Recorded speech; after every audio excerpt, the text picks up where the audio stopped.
I'm Juliet Cadzow, and I would like to read The Selfish Giant by Oscar Wilde. Every afternoon, as they were coming home from school, the children used to go and play in the giant's garden. It was a large, lovely garden with soft green grass. Here and there, over the grass, stood beautiful flowers like stars, and there were 12 peach trees that in the springtime broke out into delicate blossoms of pink and pearl, and in the autumn bore rich fruit. The birds sat on the trees and sang so sweetly that the children used to stop their games in order to listen to them. "How happy we are here," they cried to each other. One day, the giant came back. He had been to visit his friend, the Cornish ogre, and had stayed with him for 7 years. After the 7 years were over, he had said all that he had to say, for his conversation was limited, and he determined to return to his own castle. When he arrived, he saw the children playing in the garden. "What are you doing here?" he cried in a very gruff voice, and the children ran away. "My own garden is my own garden," said the giant. "Anyone can understand that, and I will allow nobody to play in it but myself." So he built a high wall all round it and put up a notice board. "Trespassers will be prosecuted." He was a very selfish giant. The poor children now had nowhere to play. They tried to play on the road, but the road was very dusty and full of hard stones. And they didn't like it. They used to wander round the high walls when their lessons were over and talk about the beautiful garden inside. "How happy we were there," they said to each other. Then the spring came, and all over the country there were little blossoms and little birds. Only in the garden of the selfish giant, it was still winter. The birds did not care to sing in it, as there were no children, and the trees forgot to blossom. Once, a beautiful flower put its head out from the grass, but when it saw the notice board, and it was so sorry for the children that it slipped back into the ground again and went off to sleep. The only people who were pleased were the snow and frost. "Spring has forgotten this garden," they cried, "so we will live here all the year round." The snow covered up the grass with her great white cloak, and the frost painted all the trees silver. Then they invited the north wind to stay with them, and he came. He was wrapped in furs, and he roared all day about the garden and blew the chimney pots down. "This is a delightful spot," he said. "We must ask the hail on a visit." So the hail came. Every day for 3 hours he rattled on the roof of the castle till he broke most of the slates, and then he ran round and round the garden as fast as he could go. He was dressed in grey, and his breath was like ice. "I cannot understand why the spring is so late in coming," said the selfish giant as he sat at the window and looked out at his cold white garden. "I hope there will be a change in the weather." But the spring never came, nor the summer. The autumn gave golden fruit to every other garden, but to the giant's garden she gave none. "He is too selfish," she said. So it was always winter there, and the north wind and the hail and the frost and snow danced about through the trees. One morning, the giant was lying awake in bed when he heard some lovely music. It sounded so sweet to his ears that he thought it must be the king's musicians passing by. It was really only a little linnet singing outside his window. But it was so long since he had heard a bird sing in his garden that it seemed to him to be the most beautiful music in the world. Then the hail stopped dancing over his head, and the north wind ceased roaring, and a delicious perfume came to him through the open window. "I believe the spring has come at last," said the giant, and he jumped out of bed and looked out. What did he see? He saw a most wonderful sight. Through a little hole in the wall, the children had crept in, and they were sitting in the branches of the trees. In every tree that he could see, there was a little child. And the trees were so glad to have the children back again that they had covered themselves with blossoms, and they were waving their arms gently above the children's heads.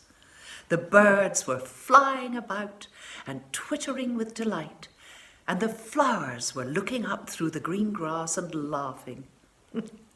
Oh, it was a lovely scene. Only in one corner it was still winter. It was the furthest corner in the garden, and in it was standing a little boy. He was so small that he could not reach up to the branches of the tree, and he was wandering all round it, crying bitterly. The poor tree was still covered with frost and snow, and the north wind was blowing and roaring above it.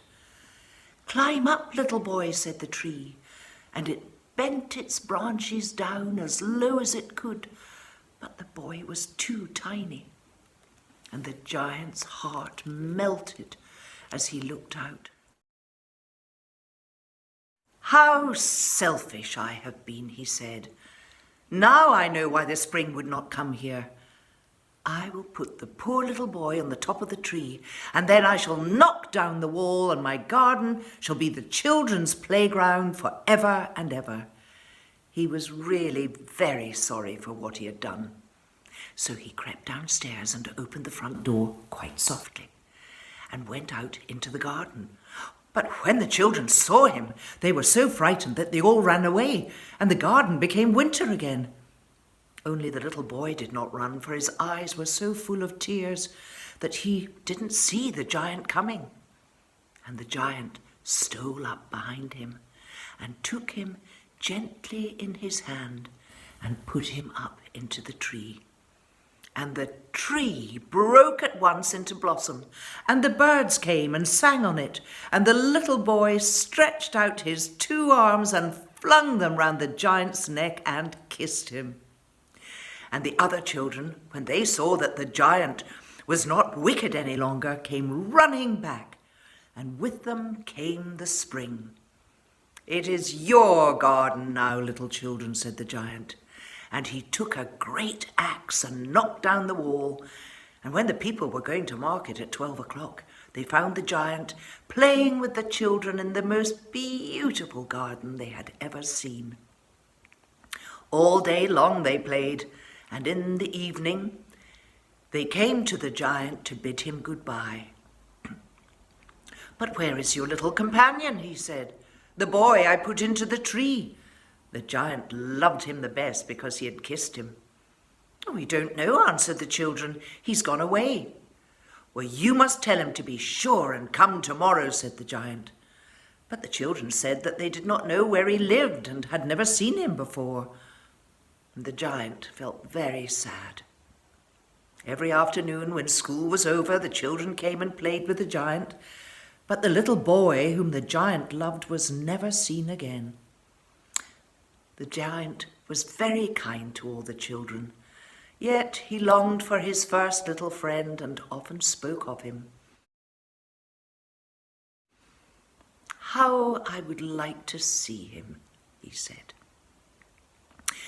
Years went by, and the giant grew very old and feeble. He could not play about any more, so he sat in a huge armchair and watched the children at their games and admired his garden. "I have many beautiful flowers," he said, but the children are the most beautiful flowers of all. One winter evening he looked out of his window as he was dressing. He did not hate the winter now, for he knew that it was merely the spring asleep and that the flowers were resting. Suddenly he rubbed his eyes in wonder and looked and looked. It certainly was a marvellous sight. In the furthest corner of the garden was a tree quite covered with the most lovely white blossoms. Its branches were golden, and silver fruit hung down from them, and underneath it stood the little boy whom he loved. Downstairs ran the giant in great joy and went out into the garden. He hastened across the grass and came near to the child, and when he came quite close, his face grew red with anger, and he said, "Who hath dared to wound thee?" For on the palms of the child's hands were the prints of 2 nails, and the prints of 2 nails were on the little feet. "Who hath dared to wound thee?" cried the giant. "Tell me that I may take my big sword and slay him." "No," answered the child, "these are but the wounds of love." "Who art thou?" said the giant, and a strange awe fell upon him, and he knelt before the little child. And the child smiled at the giant and said to him, "You let me play once in your garden. Today you shall come with me to my garden, which is paradise." And when the children ran in that afternoon, they found the giant lying dead under the tree, all covered in white blossom. And that's the end of the story. I hope you enjoyed it.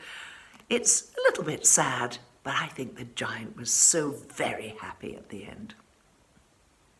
Bye for now.